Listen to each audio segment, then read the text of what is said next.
ಓಂ ಶಾಂತಿ. ಇಂದಿನ ದಿನಾಂಕ 10/7/2024. ಪ್ರಾರ್ಥ ಮುರುಳಿ ಬಾಪ್ತಾದ ಮಧುಬನ. ಮಧುರ ಮಕ್ಕಳೇ, ಈಗ ಸತೋ ಪ್ರಧಾನರಾಗಿ ಮನೆಗೆ ಹೋಗಬೇಕಾಗಿದೆ. ಆದ್ದರಿಂದ ತಮ್ಮನ್ನು ಆತ್ಮವೆಂದು ತಿಳಿಯಿರಿ. ನಿರಂತರ ತಂದೆಯನ್ನು ನೆನಪು ಮಾಡುವ ಅಭ್ಯಾಸ ಮಾಡಿ. ಸದಾ ಉನ್ನತಿಯ ಗಮನವನ್ನು ಇಟ್ಟುಕೊಳ್ಳಿ. ಪ್ರಶ್ನೆ: ವಿದ್ಯಾಭ್ಯಾಸದಲ್ಲಿ ದಿನ ಪ್ರತಿದಿನ ಮುಂದುವರಿಯುತ್ತಿದ್ದೀರಿ ಅಥವಾ ಹಿಂದೆ ಹೋಗುತ್ತಿದ್ದೀರಿ ಎಂಬುದರ ಚಿಹ್ನೆಗಳೇನಾಗಿವೆ?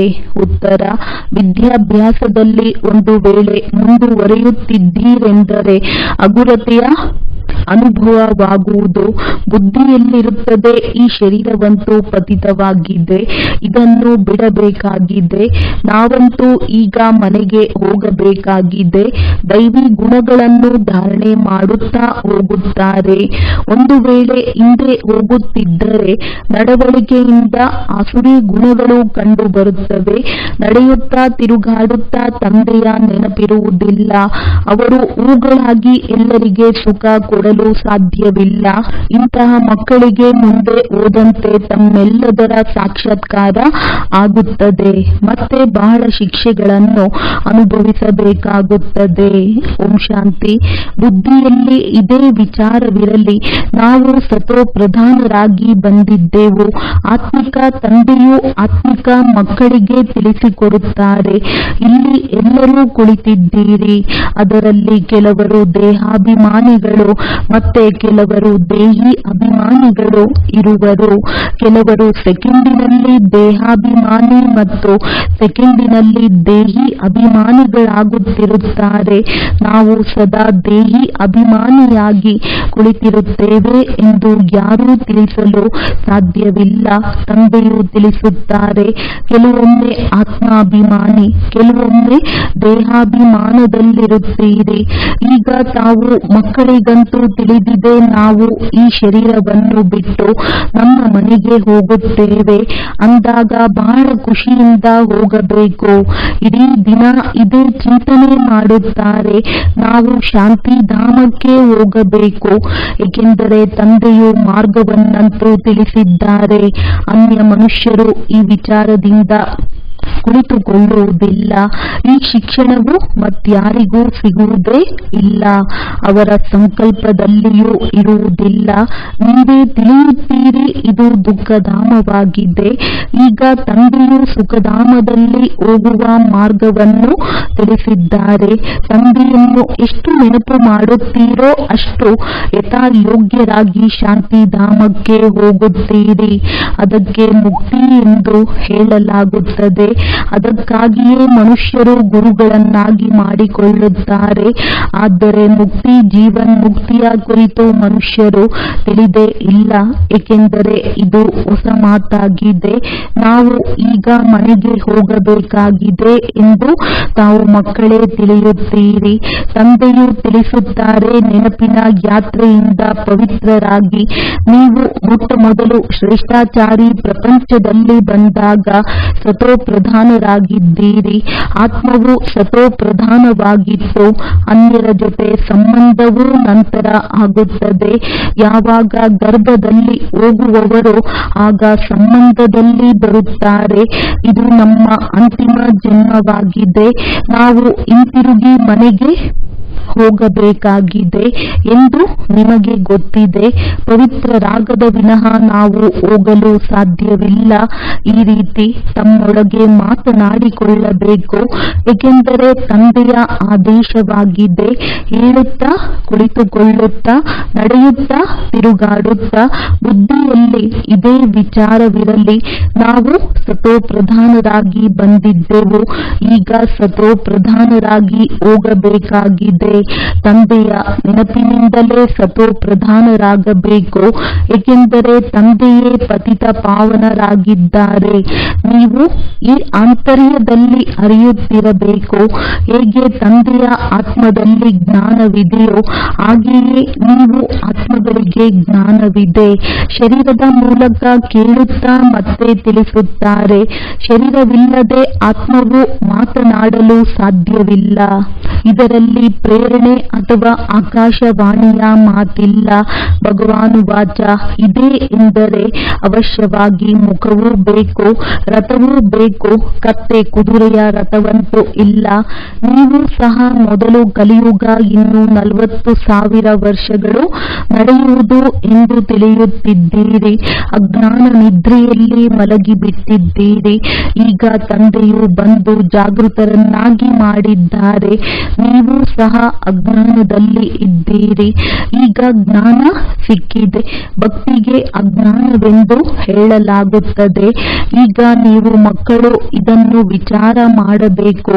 ನಾವು ನಮ್ಮ ಉನ್ನತಿ ಹೇಗೆ ಮಾಡಿಕೊಳ್ಳುವುದು, ಶ್ರೇಷ್ಠ ಪದವಿಯನ್ನು ಹೇಗೆ ಪಡೆಯುವುದು, ತಮ್ಮ ಮನೆಗೆ ಹೋಗಿ ಮತ್ತೆ ಹೊಸ ರಾಜಧಾನಿಯಲ್ಲಿ ಬಂದು ಶ್ರೇಷ್ಠ ಪದವಿಯನ್ನು ಪಡೆಯಬೇಕು. ಅದಕ್ಕಾಗಿ ನೆನಪಿನ ಯಾತ್ರೆ ಇದೆ. ತಮ್ಮನ್ನು ಆತ್ಮನೆಂದಂತೂ ಅವಶ್ಯವಾಗಿ ತಿಳಿಯಬೇಕಾಗಿದೆ. ನಾವೆಲ್ಲ ಆತ್ಮಗಳ ತಂದೆಯು ಪರಮಾತ್ಮನಾಗಿದ್ದಾರೆ. ಇದಂತೂ ಬಹಳ ಸಹಜವಾಗಿದೆ. ಆದರೆ ಮನುಷ್ಯರು ಇಷ್ಟು ಚಿಕ್ಕ ಮಾತನ್ನು ತಿಳಿಯುವುದಿಲ್ಲ. ನೀವು ಇದನ್ನು ತಿಳಿಸಬಹುದು. ಇದು ರಾವಣ ರಾಜ್ಯವಾಗಿದೆ. ಆದ್ದರಿಂದ ನಿಮ್ಮ ಬುದ್ಧಿಯು ಭ್ರಷ್ಟಾಚಾರಿ ಆಗಿಬಿಟ್ಟಿದೆ. ಯಾರು ವಿಕಾರದಲ್ಲಿ ಹೋಗುವುದಿಲ್ಲವೋ ಅವರು ಪಾವನರಾಗಿದ್ದಾರೆ. ಹೇಗೆ ಸನ್ಯಾಸಿಗಳು ಇದ್ದಾರೆ ಎಂದು ಮನುಷ್ಯರು ತಿಳಿಯುತ್ತಾರೆ. ಆದರೆ ತಂದೆಯು ಹೇಳುತ್ತಾರೆ ಅವರಂತೂ ಅಲ್ಪ ಕಾಲಕ್ಕಾಗಿ ಪಾವನರಾಗುತ್ತಾರೆ. ಆದರೆ ಪ್ರಪಂಚವಂತೂ ಪತಿತವಾಗಿದೆ ಅಲ್ಲವೇ? ಪಾವನ ಪ್ರಪಂಚವು ಸತ್ಯಯುಗವಾಗಿದೆ. ಪತಿತ ಪ್ರಪಂಚದಲ್ಲಿ ಸತ್ಯಯುಗದಂತಹ ಪಾವನರು ಯಾರೂ ಇರಲು ಸಾಧ್ಯವಿಲ್ಲ. ಅಲ್ಲಂತೂ ರಾವಣ ರಾಜ್ಯವೇ ಇರುವುದಿಲ್ಲ. ವಿಕಾರದ ಮಾತೇ ಇರುವುದಿಲ್ಲ. ನಡೆಯುತ್ತಾ ತಿರುಗಾಡುತ್ತಾ ಬುದ್ಧಿಯಲ್ಲಿ ಇದೇ ಚಿಂತನೆ ಇರುತ್ತದೆ. ತಂದೆಯಲ್ಲಿ ಈ ಜ್ಞಾನವಿದೆಯಲ್ಲವೇ? ತಂದೆ ಜ್ಞಾನ ಸಾಗರ ಆಗಿದ್ದಾರೆ ಎಂದ ಮೇಲೆ ಅವಶ್ಯವಾಗಿ ಜ್ಞಾನದ ಬಿಂದುಗಳು ಹರಿಯುತ್ತಿರುತ್ತವೆ. ನೀವು ಸಹ ಜ್ಞಾನ ಸಾಗರನಿಂದ ಹೊರಟ ನದಿಗಳು ಆಗಿದ್ದೀರಿ. ಅವರಂತೂ ಸದಾ ಸಾಗರನಾಗಿರುತ್ತಾರೆ. ನೀವು ಸದಾ ಸಾಗರನಲ್ಲ. ನೀವು ಮಕ್ಕಳು ತಿಳಿಯುತ್ತೀರಿ. ನಾವೆಲ್ಲರೂ ಸಹೋದರ ಸಹೋದರಿಯರಾಗಿದ್ದೇವೆ. ನೀವು ಮಕ್ಕಳು ಓದುತ್ತೀರಿ. ವಾಸ್ತವದಲ್ಲಿ ಸ್ಥೂಲ ನದಿಗಳ ಮಾತಲ್ಲ.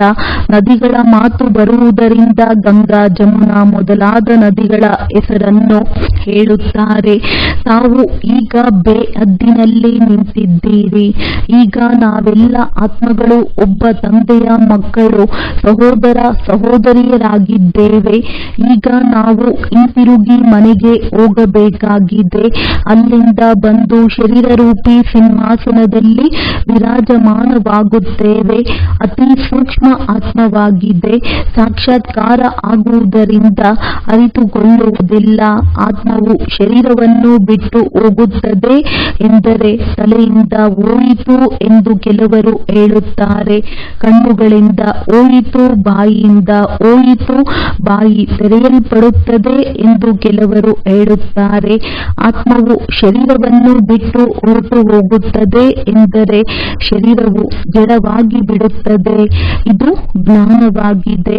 ವಿದ್ಯಾರ್ಥಿಗಳ ಬುದ್ಧಿಯಲ್ಲಿ ಇಡೀ ದಿನ ವಿದ್ಯೆಯೇ ನೆನಪು ಇರುತ್ತದೆ. ಅದೇ ರೀತಿ ನಿಮ್ಮ ಬುದ್ಧಿಯಲ್ಲಿ ಇಡೀ ದಿನ ವಿದ್ಯೆಯ ವಿಚಾರವೇ ನಡೆಯುತ್ತಿರಬೇಕು. ಒಳ್ಳೊಳ್ಳೆಯ ವಿದ್ಯಾರ್ಥಿಗಳ ಕೈಯಲ್ಲಿ ಸದಾ ಯಾವುದಾದರೂ ಒಂದು ಪುಸ್ತಕ ಇರುತ್ತದೆ. ಓದುತ್ತಿರುತ್ತಾರೆ. ತಂದೆಯು ತಿಳಿಸುತ್ತಾರೆ, ನಿಮ್ಮದು ಇದು ಅಂತಿಮ ಜನ್ಮವಾಗಿದೆ. ಇಡೀ ಸೃಷ್ಟಿ ಚಕ್ರವನ್ನು ಸುತ್ತಿ ಅಂತ್ಯದಲ್ಲಿ ಬಂದಿದ್ದೀರಿ. ಅಂದ ಮೇಲೆ ಬುದ್ಧಿಯಲ್ಲಿ ಇದೇ ಸ್ಮರಣೆ ಇರಬೇಕು. ಧಾರಣೆ ಮಾಡಿ ಅನ್ಯರಿಗೆ ತಿಳಿಸಬೇಕು. ಕೆಲವರಿಗಂತೂ ಧಾರಣೆ ಆಗುವುದೇ ಇಲ್ಲ. ಶಾಲೆಯಲ್ಲಿಯೂ ನಂಬರ್ ವಾರ್ ವಿದ್ಯಾರ್ಥಿಗಳು ಇರುತ್ತಾರೆ. ಬಹಳ ಸಬ್ಜೆಕ್ಟ್ಗಳು ಇರುತ್ತದೆ. ಆದರೆ ಇಲ್ಲಂತೂ ಒಂದೇ ಸಬ್ಜೆಕ್ಟ್ ಇದೆ. ದೇವತೆಗಳು ಆಗಬೇಕಾಗಿದೆ. ವಿದ್ಯೆಯ ಚಿಂತನೆಯೂ ನಡೆಯುತ್ತಿರಲಿ. ಇದನ್ನು ಬಿಟ್ಟು ವಿದ್ಯೆಯು ಮರೆತು ಅನ್ಯ ಬೇರೆ ಬೇರೆ ವಿಚಾರಗಳು ನಡೆಯುತ್ತಿರುವುದಲ್ಲ. ಹೇಗೆ ವ್ಯಾಪಾರಿಗಳು ಇರುತ್ತಾರೆ. ಅವರು ತಮ್ಮ ವ್ಯಾಪಾರದ ಚಿಂತನೆಯಲ್ಲಿಯೇ ತೊಡಗಿರುತ್ತಾರೆ. ವಿದ್ಯಾರ್ಥಿಗಳು ವಿದ್ಯಾಭ್ಯಾಸದಲ್ಲಿಯೇ ತೊಡಗಿರುತ್ತಾರೆ. ಹಾಗೆಯೇ ನೀವು ಮಕ್ಕಳು ವಿದ್ಯಾಭ್ಯಾಸದಲ್ಲಿ ಇರಬೇಕಾಗಿದೆ. ಅಂತಾರಾಷ್ಟ್ರೀಯ ಯೋಗ ಸಮ್ಮೇಳನದ ಒಂದು ನಿಮಂತ್ರಣ ಪತ್ರವು ಬಂದಿತ್ತು. ಅವರಿಗೆ ನೀವು ಬರೆಯಬಹುದು, ನಿಮ್ಮದು ಹಠಯೋಗವಾಗಿದೆ. ಇದರ ಗುರಿ ಉದ್ದೇಶವೇನಾಗಿದೆ? ಇದರಿಂದ ಏನು ಲಾಭವಾಗುತ್ತದೆ? ನಾವಂತೂ ರಾಜಯೋಗವನ್ನು ಕಲಿಯುತ್ತಿದ್ದೇವೆ. ಪರಂಪಿತ ಪರಮಾತ್ಮ ಯಾರು ಜ್ಞಾನ ಸಾಗರನಾಗಿದ್ದಾರೆ. ಆ ರಚಯಿತ ತನ್ನ ಮತ್ತು ರಚಯಿತ ಜ್ಞಾನವನ್ನು ತಿಳಿಸುತ್ತಾರೆ. ನಾವು ಈಗ ಹಿಂತಿರುಗಿ ಮನೆಗೆ ಹೋಗಬೇಕಾಗಿದೆ. ಮನ್ಮನಾಭವ ಇದು ನಮ್ಮ ಮಂತ್ರವಾಗಿದೆ. ನಾವು ತಂದೆ ಮತ್ತು ತಂದೆಯ ಮೂಲಕ ಸಿಗುವ ಆಸ್ತಿಯನ್ನು ನೆನಪು ಮಾಡುತ್ತೇವೆ. ನೀವು ಯಾವ ಹಠಯೋಗ ಮೊದಲಾದವುಗಳನ್ನು ಮಾಡುತ್ತಾ ಬಂದಿದ್ದೀರಿ? ಇದರ ಗುರಿ ಉದ್ದೇಶವೇನು? ನಾವಂತೂ ನಮ್ಮದನ್ನು ತಿಳಿಸಿದೆವು. ನಾವು ಇದನ್ನು ಕಲಿಯುತ್ತಿದ್ದೇವೆ ಅಂದ ಮೇಲೆ ನಿಮ್ಮ ಈ ಹಠಯೋಗದಿಂದ ಏನು ಸಿಗುತ್ತದೆ? ಈ ರೀತಿ ಪ್ರತ್ಯುತ್ತರವನ್ನು ಸಾರ ರೂಪದಲ್ಲಿ ಬರೆಯಬೇಕು. ಇಂತಹ ನಿಮಂತ್ರಣ ಪತ್ರಗಳಂತೂ ನಿಮ್ಮ ಬಳಿ ಬಹಳ ಬರುತ್ತಿರುತ್ತವೆ. ಅಖಿಲ ಭಾರತೀಯ ಸರ್ವಧರ್ಮದ ಸಮ್ಮೇಳನದ ನಿಮಂತ್ರಣವು ಬಂದಿತು ಮತ್ತು ನಿಮ್ಮನ್ನು ಕೇಳಿದರು ತಮ್ಮ ಗುರಿ ಉದ್ದೇಶವು ಏನು ಎಂದು. ಅಂತಹ ಸಮಯದಲ್ಲಿ ನಾವು ಇದನ್ನು ಕಲಿಯುತ್ತಿದ್ದೇವೆ ಎಂದು ತಿಳಿಸಿ. ನಮ್ಮದನ್ನು ಅವಶ್ಯವಾಗಿ ತಿಳಿಸಬೇಕು. ಏಕೆ ನೀವು ಈ ರಾಜಯೋಗವನ್ನು ಕಲಿಯುತ್ತಿದ್ದೀರಿ? ತಿಳಿಸಿ. ನಾವು ಇದನ್ನು ಕಲಿಯುತ್ತಿದ್ದೇವೆ. ನಮಗೆ ಇದನ್ನು ಓದಿಸುವವರು ಭಗವಂತನಾಗಿದ್ದಾರೆ. ನಾವೆಲ್ಲರೂ ಸಹೋದರರಾಗಿದ್ದೇವೆ. ನಾವು ನಮ್ಮನ್ನು ಆತ್ಮನೆಂದು ತಿಳಿಯುತ್ತೇವೆ. ಬೇಅದ್ದಿನ ತಂದೆಯು ತಿಳಿಸುತ್ತಾರೆ, ತಮ್ಮನ್ನು ಆತ್ಮವೆಂದು ತಿಳಿದು ನನ್ನೊಬ್ಬನನ್ನೇ ನೆನಪು ಮಾಡಿ. ಆಗ ನಿಮ್ಮ ಪಾಪಗಳು ಪರಿವಾರವಾಗುತ್ತವೆ. ಇಂತಹ ಬರವಣಿಗೆಯನ್ನು ಬಹಳ ಸುಂದರವಾಗಿ ಮುದ್ರಿಸಿ ಇಟ್ಟುಕೊಳ್ಳಿ. ಎಲ್ಲೆಲ್ಲಿ ಸಮ್ಮೇಳನಗಳು ಆಗುತ್ತದೋ ಅಲ್ಲಿಗೆ ಕಳುಹಿಸಿ. ಆಗ ಇವರಂತೂ ಬಹಳ ಒಳ್ಳೆಯ ನಿಯಮಪೂರ್ವಕವಾದ ಮಾತನ್ನು ಕಲಿಯುತ್ತಾರೆ ಎಂದು ತಿಳಿಯುತ್ತಾರೆ. ಈ ರಾಜಯೋಗದಿಂದ ರಾಜರಿಗೂ ರಾಜ, ವಿಶ್ವಕ್ಕೆ ಮಾಲೀಕರಾಗುತ್ತೇವೆ. ಪ್ರತಿ 5,000 ವರ್ಷಗಳ ನಂತರ ನಾವು ದೇವತೆಗಳು ಆಗುತ್ತೇವೆ, ಮತ್ತೆ ಮನುಷ್ಯರು ಆಗುತ್ತೇವೆ. ಹೀಗೆ ವಿಚಾರ ಸಾಗರ ಮಂಥನ ಮಾಡಿ ಬಹಳ ಸುಂದರವಾಗಿ ಬರೆಯಬೇಕು. ಯಾರೇ ನಿಮ್ಮ ಉದ್ದೇಶವನ್ನು ನಿಮ್ಮೊಂದಿಗೆ ಪ್ರಶ್ನಿಸಬಹುದು. ಆಗ ಹೀಗೆ ಮುದ್ರಿಸಿರುವುದನ್ನು ಇಟ್ಟಿರಬೇಕು. ಇದು ನಮ್ಮ ಗುರಿ ಉದ್ದೇಶವಾಗಿದೆ ಎಂದು ಬರೆಯುವುದರಿಂದ ಪ್ರಭಾವ ಬೀರುತ್ತದೆ. ಇದರಲ್ಲಿ ಯಾವುದೇ ಹಠಯೋಗ ಅಥವಾ ಶಾಸ್ತ್ರಗಳನ್ನು ಓದುವ ಮಾತಿಲ್ಲ. ಅವರಿಗೆ ಎಷ್ಟೊಂದು ಶಾಸ್ತ್ರಗಳ ಅಹಂಕಾರವಿರುತ್ತದೆ. ತಮ್ಮನ್ನು ಶಾಸ್ತ್ರಗಳ ಅಥಾರಿಟಿ ಎಂದು ತಿಳಿಯುತ್ತಾರೆ. ವಾಸ್ತವದಲ್ಲಿ ಅವರಂತೂ ಪೂಜಾರಿಗಳಾಗಿದ್ದಾರೆ. ಅಥಾರಿಟಿ ಎಂದು ಪೂಜ್ಯರಿಗೆ ಹೇಳಲಾಗುತ್ತದೆ. ಅಂದಾಗ ಪೂಜಾರಿಗಳಿಗೆ ಏನು ಹೇಳುತ್ತಾರೆ? ನಾವು ಏನು ಕಲಿಯುತ್ತಿದ್ದೇವೆ ಎಂದು ಸ್ಪಷ್ಟ ಮಾಡಿ ಬರೆಯಬೇಕು. ಬ್ರಹ್ಮ ಕುಮಾರ ಕುಮಾರಿಯರೆಂದು ಹೆಸರಂತೂ ಪ್ರಸಿದ್ಧವಾಗಿದೆ. 2 ಪ್ರಕಾರದ ಯೋಗಗಳಿವೆ. ಒಂದು ಹಠಯೋಗ, ಇನ್ನೊಂದು ಸಹಜ ಯೋಗವಾಗಿದೆ. ಸಹಜ ಯೋಗವನ್ನು ಮನುಷ್ಯರು ಕಲಿಸಲು ಸಾಧ್ಯವಿಲ್ಲ. ಒಬ್ಬ ಪರಮಾತ್ಮನೇ ಕಲಿಸುತ್ತಾರೆ. ಉಳಿದ ಅನೇಕ ಪ್ರಕಾರದ ಯೋಗಗಳು ಎಲ್ಲವೂ ಮನುಷ್ಯರ ಮತದಂತೆ ಇವೆ. ಸತ್ಯಯುಗದಲ್ಲಿ ದೇವತೆಗಳಿಗೆ ಯಾರ ಮತದ ಅವಶ್ಯಕತೆಯೂ ಇಲ್ಲ. ಏಕೆಂದರೆ ಅವರಿಗೆ ಆಸ್ತಿಯೂ ಸಿಕ್ಕಿದೆ, ಶ್ರೇಷ್ಠ ಮತವೂ ಸಿಕ್ಕಿದೆ. ಅವರು ದೇವತೆಗಳು ಅರ್ಥಾತ್ ದೈವಿ ಗುಣವಂತರಾಗಿದ್ದಾರೆ. ಯಾರಲ್ಲಿ ಇಂತಹ ಗುಣಗಳು ಇಲ್ಲವೋ ಅವರಿಗೆ ಅಸುರರು ಎಂದು ಕರೆಯಲಾಗುತ್ತದೆ. ದೇವತೆಗಳ ರಾಜ್ಯವಿತ್ತು, ಮತ್ತೆ ಅವರು ಎಲ್ಲಿಗೆ ಹೋದರು, 84 ಜನ್ಮಗಳನ್ನು ಹೇಗೆ ತೆಗೆದುಕೊಂಡರು, ಇದರ ಬಗ್ಗೆ ಏಣಿ ಚಿತ್ರದಲ್ಲಿ ತಿಳಿಸಬೇಕು. ಏಣಿ ಚಿತ್ರವು ಬಹಳ ಚೆನ್ನಾಗಿದೆ. ನಿಮ್ಮ ಮನಸ್ಸಿನಲ್ಲಿ ಏನಿದೆಯೋ ಅದು ಈ ಏಣಿ ಚಿತ್ರದಲ್ಲಿ ಇದೆ. ಎಲ್ಲವೂ ವಿದ್ಯೆಯ ಮೇಲೆ ಆಧಾರಿತವಾಗಿದೆ. ವಿದ್ಯೆಯು ಸಂಪಾದನೆಗೆ ಮೂಲವಾಗಿದೆ. ಇದು ಎಲ್ಲದಕ್ಕಿಂತ ಶ್ರೇಷ್ಠ ವಿದ್ಯೆಯಾಗಿದೆ, ಅತ್ಯುತ್ತಮವಾಗಿದೆ. ಆದರೆ ಅತ್ಯುತ್ತಮ ವಿದ್ಯೆ ಯಾವುದು? ಯಾವ ವಿದ್ಯೆಯಿಂದ ಮನುಷ್ಯರಿಂದ ದೇವತೆ ಡಬಲ್ ಕಿರೀಟಧಾರಿಗಳು ಆಗುತ್ತಾರೆ ಎಂದು ಮನುಷ್ಯರಿಗೆ ಗೊತ್ತಿಲ್ಲ. ಈಗ ನೀವು ಡಬಲ್ ಕಿರೀಟಧಾರಿಗಳಾಗುವ ಪುರುಷಾರ್ಥ ಮಾಡುತ್ತಿದ್ದೀರಿ. ವಿದ್ಯೆಯು ಒಂದೇ, ಆದರೆ ಇದರಿಂದಲೇ ಕೆಲವರು ಕೆಲವೊಂದು ಪದವಿಯನ್ನು ಪಡೆಯುತ್ತಾರೆ. ಇವು ಆಶ್ಚರ್ಯದ ಮಾತಾಗಿದೆ. ಒಂದೇ ವಿದ್ಯೆಯಿಂದ ರಾಜಧಾನಿಯು ಸ್ಥಾಪನೆ ಆಗುತ್ತದೆ. ಇದರಿಂದ ರಾಜರು ಆಗುತ್ತಾರೆ, ಪ್ರಜೆಗಳು ಆಗುತ್ತಾರೆ. ಆದರೆ ಅಲ್ಲಿ ದುಃಖದ ಮಾತೇ ಇರುವುದಿಲ್ಲ.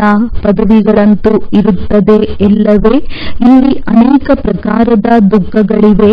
ರೋಗಗಳು, ಬಡತನ, ಅತಿವೃಷ್ಟಿ, ಅನಾವೃಷ್ಟಿ ಆಗುತ್ತಾ ಇರುತ್ತದೆ. ಬಲೆ ಲಕ್ಷಾಧಿಪತಿ, ಕೋಟ್ಯಾಧಿಪತಿಗಳು ಆಗಿರಬಹುದು.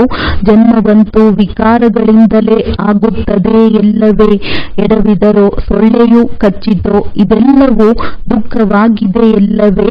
ಹೆಸರೇ ಆಗಿದೆ ರೌರವ ನರಕ. ಆದರೂ ಇಂಥವರು ಸ್ವರ್ಗದಲ್ಲಿ ಹೋದರು ಎಂದು ಹೇಳುತ್ತಿರುತ್ತಾರೆ. ಆದರೆ ಸ್ವರ್ಗವಂತೂ ಇನ್ನೂ ಬರಲಿದೆ ಎಂದ ಮೇಲೆ ಸ್ವರ್ಗದಲ್ಲಿ ಹೇಗೆ ಹೋದರು ಇದನ್ನು ತಿಳಿಸುವುದು ಬಹಳ ಸಹಜವಾಗಿದೆ. ತಂದೆಯು ಪ್ರಬಂಧ ಕೊಟ್ಟಿದ್ದಾರೆ, ಬರೆಯುವುದು ಮಕ್ಕಳ ಕೆಲಸವಾಗಿದೆ. ಧಾರಣೆ ಇದ್ದರೆ ಅವಶ್ಯವಾಗಿ ಬರೆಯುತ್ತಾರೆ. ಮುಖ್ಯ ಮಾತನ್ನು ಮಕ್ಕಳಿಗೆ ತಿಳಿಸಿಕೊಡುತ್ತಾರೆ. ತಮ್ಮನ್ನು ಆತ್ಮನೆಂದು ತಿಳಿಯಿರಿ. ಈಗ ಹಿಂತಿರುಗಿ ಹೋಗಬೇಕಾಗಿದೆ. ನಾವು ಸತೋಪ್ರಧಾನರಾಗಿದ್ದೆವು, ಆಗ ಖುಷಿಗೆ ಪಾರವೇ ಇರಲಿಲ್ಲ. ಈಗ ತಮೋಪ್ರಧಾನರಾಗಿದ್ದೇವೆ. ಎಷ್ಟು ಸಹಜವಾಗಿದೆ. ತಂದೆಯು ಬಹಳಷ್ಟು ವಿಚಾರಗಳನ್ನು ತಿಳಿಸುತ್ತಾರೆ ಎಂದಾಗ ಕುಳಿತು ಬಹಳ ಚೆನ್ನಾಗಿ ತಿಳಿಸಿಕೊಡಬೇಕು. ಒಪ್ಪಿಕೊಳ್ಳದಿದ್ದರೆ ಇವರು ನಮ್ಮ ಕುಲದವರು ಅಲ್ಲವೆಂದು ತಿಳಿಯಲಾಗುತ್ತದೆ. ವಿದ್ಯಾಭ್ಯಾಸದಲ್ಲಿ ದಿನ ಪ್ರತಿದಿನ ಮುಂದುವರಿಯಬೇಕಾಗಿದೆ. ಹಿಂದೆ ಹೋಗಬಾರದು. ದೈವಿ ಗುಣಗಳ ಬದಲಾಗಿ ಆಸುರಿ ಗುಣಗಳನ್ನು ಧಾರಣೆ ಮಾಡುವುದು ಹಿಂದಕ್ಕೆ ಹೋದಂತಾಯಿತಲ್ಲವೇ. ವಿಕಾರಗಳನ್ನು ಬಿಡುತ್ತೀರಿ. ದೈವಿ ಗುಣಗಳನ್ನು ಧಾರಣೆ ಮಾಡಿ ಬಹಳ ಹಗುರವಾಗಬೇಕು. ಈ ಶರೀರವು ಪತಿತವಾಗಿದೆ, ಇದನ್ನು ಬಿಡಬೇಕಾಗಿದೆ. ನಾವಂತೂ ಈಗ ಮನೆಗೆ ಹೋಗಬೇಕಾಗಿದೆ. ತಂದೆಯನ್ನು ನೆನಪು ಮಾಡದಿದ್ದರೆ ಇವುಗಳು ಆಗುವುದಿಲ್ಲ. ಬಹಳ ಶಿಕ್ಷೆಗಳನ್ನು ಅನುಭವಿಸಬೇಕಾಗುತ್ತದೆ. ಮುಂದೆ ಹೋದಂತೆ ನಿಮಗೆ ಬಹಳ ಸಾಕ್ಷಾತ್ಕಾರ ಆಗುತ್ತದೆ. ನೀವು ಏನು ಸೇವೆ ಮಾಡಿದ್ದೀರಿ ಎಂದು ಕೇಳುತ್ತಾರೆ. ನೀವು ಎಂದೂ ಕೋರ್ಟ್ಗೆ ಹೋಗಲಿಲ್ಲ, ಆದರೆ ಈ ಬ್ರಹ್ಮರವರು ಎಲ್ಲವನ್ನೂ ನೋಡಿದ್ದಾರೆ. ಹೇಗೆ ಇವರು ಕಳ್ಳರನ್ನು ಹಿಡಿಯುತ್ತಾರೆ, ನಂತರ ಪ್ರಕರಣ ನಡೆಯುತ್ತದೆ. ಹಾಗೆಯೇ ಅಲ್ಲಿಯೂ ಎಲ್ಲವನ್ನೂ ಸಾಕ್ಷಾತ್ಕಾರ ಮಾಡಿಸುತ್ತಿರುತ್ತಾರೆ. ಶಿಕ್ಷೆಗಳನ್ನು ಅನುಭವಿಸಿ ನಂತರ ಬಹಳ ಕಡಿಮೆ ಪದವಿಯನ್ನು ಪಡೆಯುತ್ತೀರಿ. ಶಿಕ್ಷಕರಿಗಂತೂ ಇವರು ಅನುತ್ತೀರ್ಣರಾಗಿ ಬಿಡುತ್ತಾರೆ ಎಂದು ದಯೆ ಬರುತ್ತದೆ ಎಲ್ಲವೇ. ತಂದೆಯನ್ನು ನೆನಪು ಮಾಡುವ ಸಬ್ಜೆಕ್ಟ್ ಎಲ್ಲದಕ್ಕಿಂತ ಒಳ್ಳೆಯದಾಗಿದೆ. ಇದರಿಂದ ಪಾಪಗಳು ಭಸ್ಮವಾಗುತ್ತವೆ. ತಂದೆಯು ನನಗೆ ಓದಿಸುತ್ತಾರೆ. ಇದೇ ಸ್ಮರಣೆ ಮಾಡುತ್ತಾ ತಿರುಗಾಡುತ್ತಿರಬೇಕು.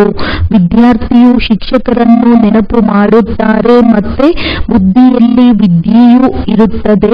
ಶಿಕ್ಷಕರೊಂದಿಗೆ ಯೋಗವಂತೂ ಅವಶ್ಯವಾಗಿ ಇರುತ್ತದೆ ಎಲ್ಲವೇ.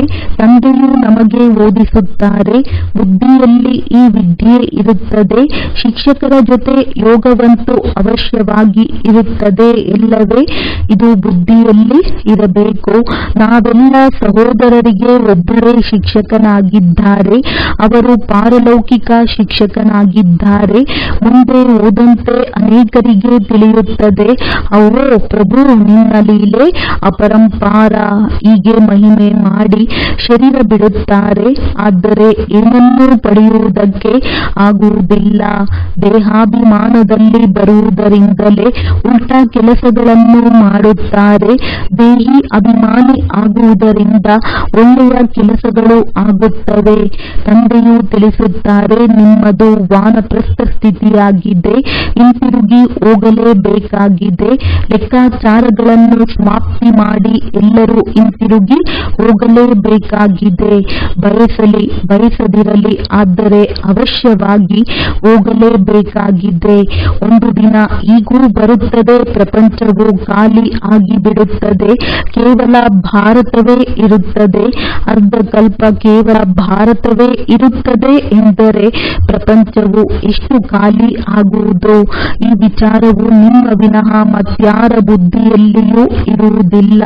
ಆ ಸಮಯದಲ್ಲಿ ಆಗ ಯಾರೂ ನಿಮ್ಮ ಶತ್ರುಗಳು ಇರುವುದಿಲ್ಲ. ಶತ್ರುಗಳು ಏಕೆ ಬರುತ್ತಾರೆ ಹಣದ ಹಿಂದೆ?